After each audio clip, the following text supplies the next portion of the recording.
Look, I need you to picture something for me real quick. You're making $75,000 a year, maybe 80. You've got a nice car in the driveway, nothing crazy, but it's newer, reliable. You live in a decent neighborhood.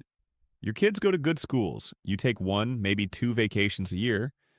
You've got the granite countertops, you've got the stainless steel appliances, and every single month you are stressed about money. Not broke, not struggling to eat, but stressed. Always doing the mental math, always waiting for payday, always one unexpected expense away from panic. And here's the really messed up part. Everyone thinks you're doing great. Your parents are proud of you. Your friends think you've got it figured out. From the outside, you look successful. But inside, you feel like you're drowning in slow motion. If that sounds familiar, don't go anywhere, because what I'm about to show you is going to fundamentally change how you think about money. My name is Raj, and I spend way too much time thinking about why people who make good money still feel broke. If you're someone who's tired of living paycheck to paycheck despite having a decent income, make sure to hit that subscribe button and give this video a thumbs up if this helps you out. Today, we're talking about something that nobody wants to admit. That the lifestyle that's supposed to prove you've made it is actually the thing keeping you trapped. And I'm going to show you the exact numbers behind why this happens, the psychology that makes it almost impossible to escape, and most importantly, what you can actually do about it. Here's the thing, there's this zone. I call it the success trap zone, and it's roughly between $60,000 and $120,000 a year in household income. If you're in this zone, you are in the most dangerous financial position in America, and most people have no idea. Now, you might be thinking, Raj, what are you talking about? That's a good income.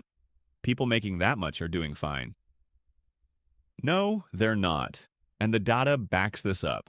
According to a 2023 survey by payroll.org, 78% of Americans live paycheck to paycheck. But here's what shocked me. When they broke it down by income, 65% of people making between $75,000 and $100,000 still live paycheck to paycheck. These aren't minimum wage workers. These are people with college degrees, professional jobs, and benefits. Let me show you what this actually looks like with real numbers, because this is where it gets really interesting. Meet Sarah. She's a composite of about a dozen people I've talked to, but her numbers are real. Sarah makes $85,000 a year. After taxes, federal, state, FICA, she's taking home about $62,000. That's $5,100 a month. Her mortgage payment? $2,200. That's including property taxes and insurance. That's for a 3-bedroom house in a decent school district. Nothing fancy, just normal. Car payments. She's got 2 cars because she and her husband both work. $650 a month total. Car insurance? $240. Student loans? $420. Daycare for 2 kids? $1,800 a month. We haven't even gotten to food yet, and we're already at $5,310. She's literally in the negative before buying groceries. Now, obviously, her husband works too. They're a dual-income household pulling in about $130,000 combined. But even with that, even with doing everything right, they've got maybe $400 left at the end of each month after all their expenses. $400 is their margin for error. For unexpected medical bills, car repairs, home maintenance, literally anything going wrong. This is what success looks like now, and it's a trap. So how did this happen? How did making it become so expensive that it doesn't feel like making it at all? Look, there are 3 forces working against you simultaneously, and most people don't realize they're even happening. Number 1, lifestyle inflation moves faster than income growth. Here's what most people don't realize. When you get a raise, let's say you go from making $60,000 to $75,000, that's a 25% increase. Sounds huge, right? After taxes, that's actually about $900 more per month. But what happens? Within 6 months, that money is gone. Not because you're being reckless, but because you made what seemed like reasonable decisions.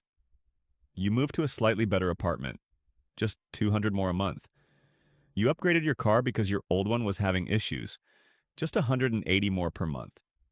You started eating out a little more because you're working harder, you deserve it, another $120 a month.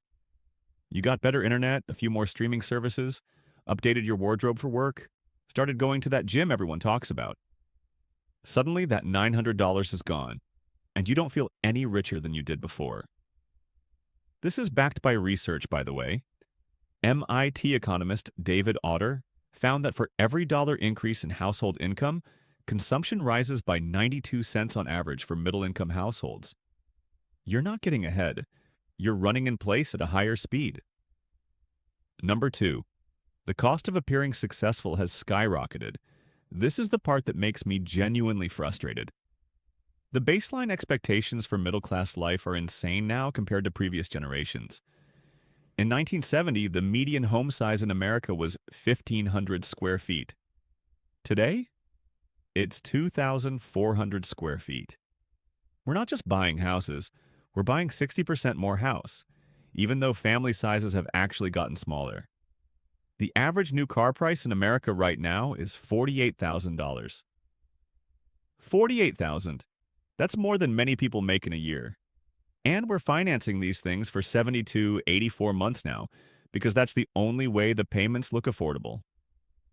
Here's a stat that'll blow your mind. The average monthly car payment in America is $736. That's just the average. For many people, it's higher. Think about that. Americans are spending close to $9,000 a year just on car payments. Not insurance, not gas, not maintenance. Just the payment itself.